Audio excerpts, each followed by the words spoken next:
Water dominates our life. Without it, we cannot live. About 70% of the Earth's surface is covered by water.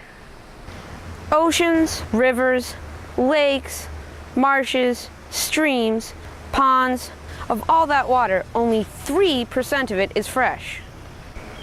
70% of that fresh water is locked up in glaciers and icebergs at this time. A glacier is a long river of ice that is formed on land and moves in response to gravity. It is formed when years of ice and snowpack build up in mountainous or sloping terrain. Glaciers contain the most fresh water on Earth and are only behind oceans for largest amount of total water, but humans cannot access most of it. An iceberg is a part of a glacier that is broken off and is floating in open water. 27% of the fresh water that is left is in groundwater and aquifers, while the 3% of fresh water that is left is above the surface. That is only 1/1000th of the Earth's fresh water that you can see above the surface in lakes, rivers, and reservoirs.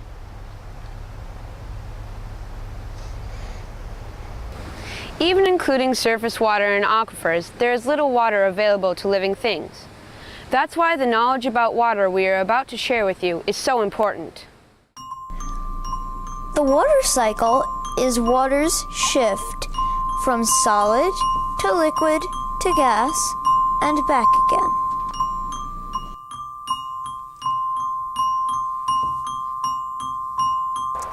This activity will show the class acting out the 3 states of water, which are solid, liquid, and gas, how they move, and how well you can see them.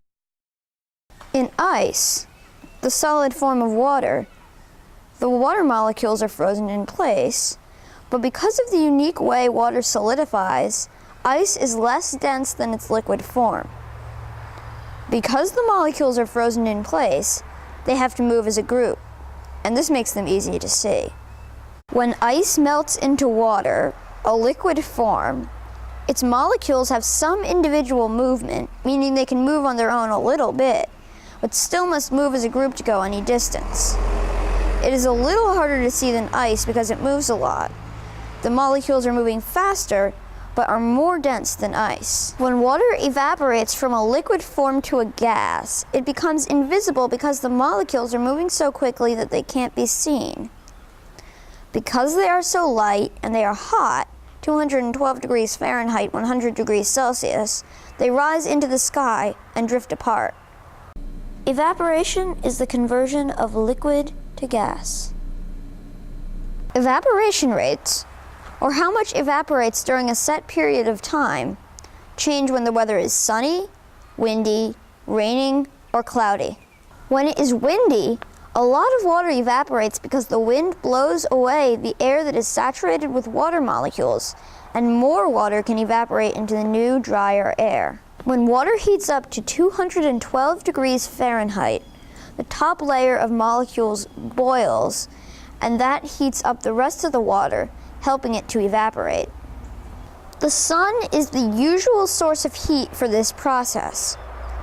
In cool, dark places, little water evaporates because of lack of heat and sunlight to start the process.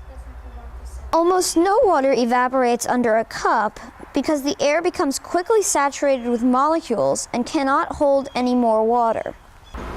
So that was a simple summary of evaporation and water vapor. If you want more information, you can try the internet, but be sure you trust your source.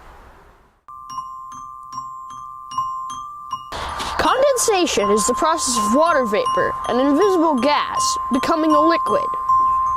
Condensation happens when water vapor cools down.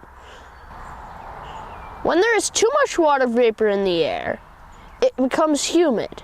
Humidity is the amount of water vapor found in the air.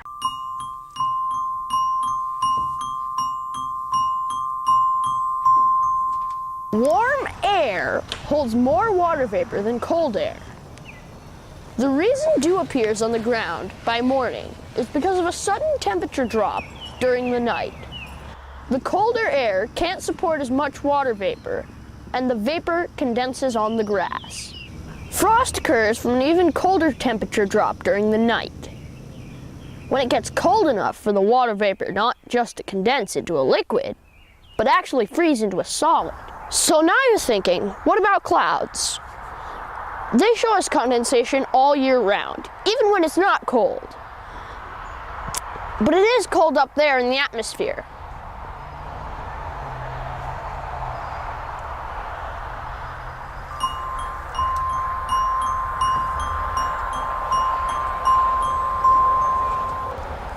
Clouds are formed when water vapor condenses on tiny particles.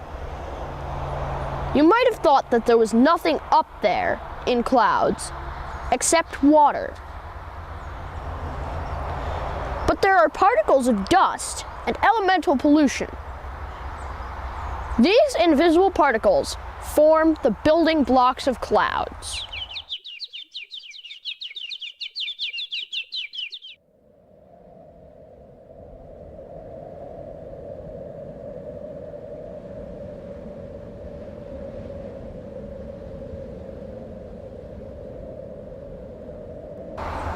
So why are clouds up there and not down here?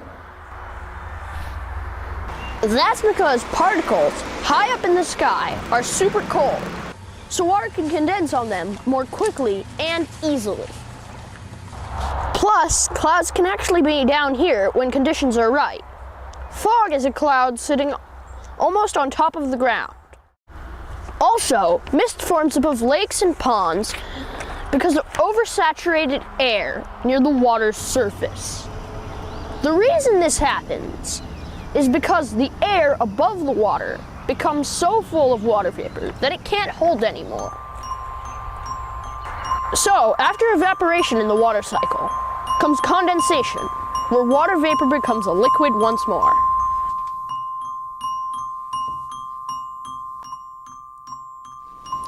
Everyone knows what precipitation is, but you just might not recognize the word precipitation. Precipitation is when water comes down from the sky. You probably know it as any of these four forms: rain, sleet, hail, or snow.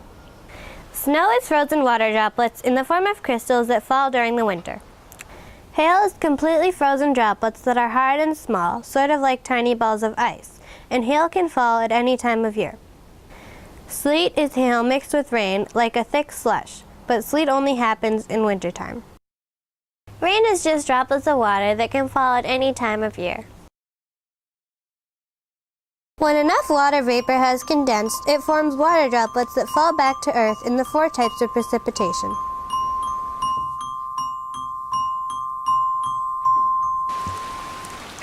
When it rains, gravity pulls water downhill, causing runoff. Runoff is when the water that doesn't soak into the ground washes downhill and picks up pollutants and anything else in its path on its way down to a nearby body of water. The pollutants end up in the water and affect the water habitat in bad ways. We did an experiment in class that shows how runoff happens. This is what we did. First, we made a mini landscape out of scrunched up newspaper and a trash bag in a plastic bin or box. We sprayed the whole thing with a spray bottle filled with some water that we dyed blue with food coloring.